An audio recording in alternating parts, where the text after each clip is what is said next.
حضرت ابو ذر جندب بن جنادہ غفاری رضی اللہ تعالیٰ عنہ سے روایت ہے، انہوں نے رسول اللہ صلی اللہ علیہ وسلم سے سنا، آپ فرما رہے تھے، جو شخص اس چیز کا دعویٰ کرے جو اس کی نہیں تو وہ ہم میں سے نہیں، اسے اپنا ٹھکانہ جہنم میں بنا لینا چاہیے۔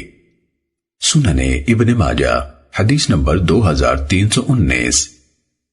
حضرت عبداللہ بن عمر رضی اللہ تعالیٰ عنہما سے روایت ہے، رسول اللہ صلی اللہ علیہ وسلم نے فرمایا، جس نے کسی مقدمے میں ظلم میں ظالم کی مدد کی وہ ہمیشہ اللہ کی ناراضی کا مستحق رہتا ہے حتیٰ کہ اس گناہ سے باز آ جائے۔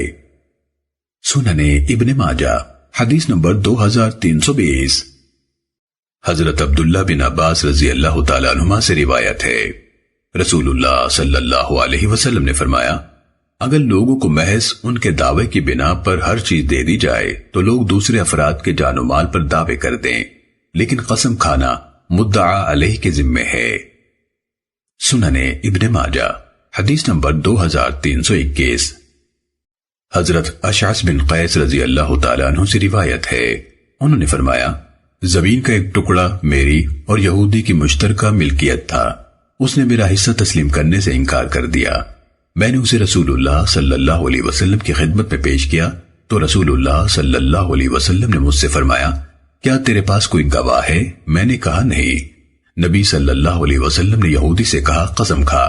میں نے کہا، وہ تو جھوٹی قسم کھا کر میرا مال لے لے گا۔ تو اللہ تعالیٰ نے یہ آیت نازل فرمائی، ان الذین یشترون بعہد اللہ وایمانہم ثمنا قلیلا، بے شک جو لوگ اللہ کے عہد اور اپنی قسموں کو تھوڑی قیمت پر بیچ ڈالتے ہیں ان کے لیے آخرت میں کوئی حصہ نہیں۔ اللہ تعالیٰ نہ تو ان سے بات چیت کرے گا، نہ ان کی طرف قیامت کے دن دیکھے گا، نہ انہیں پاک کرے گا، اور ان کے لیے دردناک عذاب ہے۔ سننے ابن ماجہ حدیث نمبر 2322۔